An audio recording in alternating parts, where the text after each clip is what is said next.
I'm going to read some French poems today. Actually, I'm just going to read one. And the book I'm reading from is this.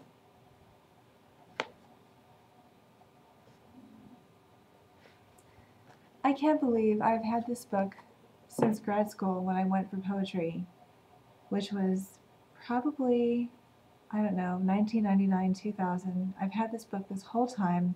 It's been sitting right here, right over there, and it never occurred to me to pick it up and try to read it in French, read it out loud in French.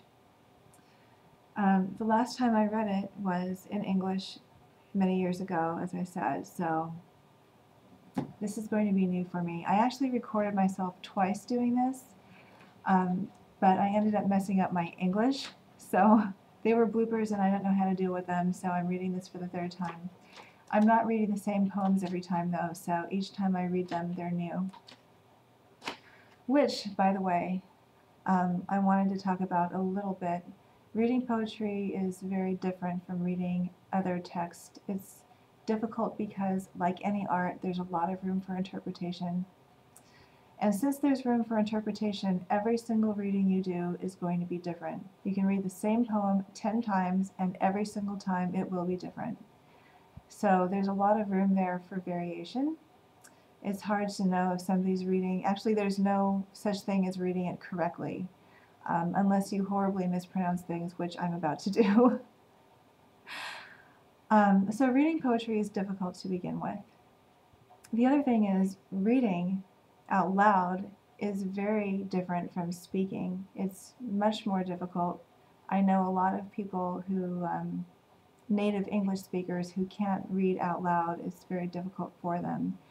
And I think the reason why is that when you're reading, you have to look ahead to see where to place your voice, and this is why we have punctuation. Punctuation guides us in how we form our sentences and our thoughts therein. But when you're reading out loud, you have to really look ahead to see where all of that goes, and it's just not easy for a lot of people. And it's especially not easy if you don't know the language very well. So I'm not making excuses for how terrible my reading will be. I'm just saying that a lot of people have a hard time reading out loud regardless of the language. What else was I going to say? I think that's all I wanted to preface this with. There will be a lot of vocabulary here, I just don't know it all. The first 2 times I recorded this, I chose poems that, not on purpose of course, but the poems had words that were just completely, the words were so completely different than any I had ever seen that I had no idea what to do. This is literary writing, so there are going to be words in here that I've never seen and people will probably never say in conversational French. So I'm going to pick some poems from here. This book is about nature. You can see the spider web there. It's called Selected Poems, but there's a lot. This author writes a lot about nature, and that makes it very enjoyable when you read the English translation. So a lot of these are elevated language about mundane things like pebbles and dung and dogs and things like that. Elevated language for everyday things, which is one thing I like about poetry too. So I'll pick one. One good thing about reading a poem is that there's a definite beginning and a definite end. There's no, okay, where am I going to stop now? There's just a beginning and an end, and that's it. So I can choose a small poem and be done with it, or I can do like one of these pieces from a long poem. I don't know if you can see that, but he has some long poems that are broken up into little sections, and I can read one of those. So actually, since I'm open to this page, I'll pick one and I'll start reading from here. I should probably tell you what the title of the poem is. Just wind, du vent. Okay, the first short section here. Je n'aime pas trop, moi non plus, ce grand vent dont je ne puis saisir que son effet sur les choses. Notamment, il brutalise les végétaux. En voilà un beau mérité. Since that one was so short, I'll pick one more.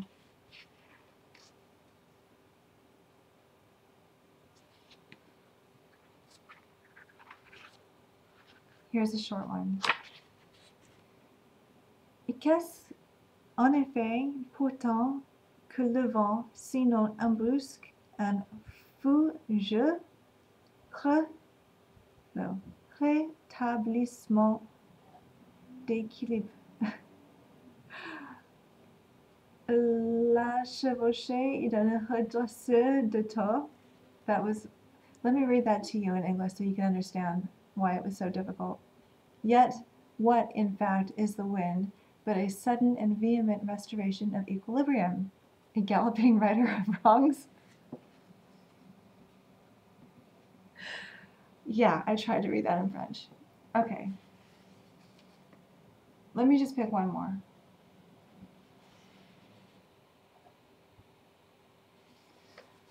Oh my goodness.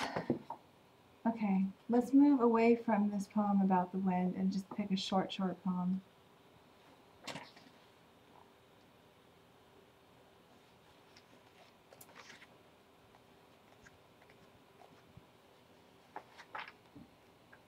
Okay, I just saw one.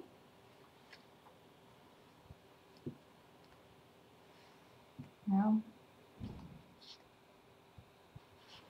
Well, let's see what happens. This is called la valise, which means the suitcase.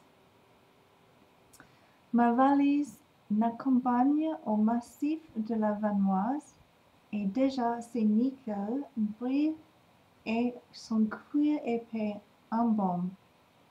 Je l'empaume, je lui flatte le dos, la couleur et le plat, car ce coffre comme un livre plein d'un trésor de plis blancs.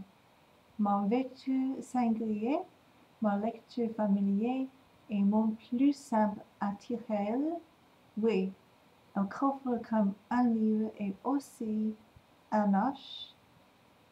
I skipped a line. Et mon plus simple attirail, oui, ce coffre comme un livre et aussi comme un cheval fidèle contre mes jambes que je selle de harnachage pose sur un petit banc, selle et bride et sangle ou désangle dans la chambre d'hôtel de l'hôtel proverbial. Oui, un voyageur moderne, sa valise, en son reste comme un reste de cheval. Maybe poetry is a bad idea at this point. It's beautiful, but it's really difficult. Anyway, that was my grand experiment for the day, and just for the challenge of it, I might try reading it on my own, and then maybe I'll come back and read it more to you. So, hope you're having a good night. Bye.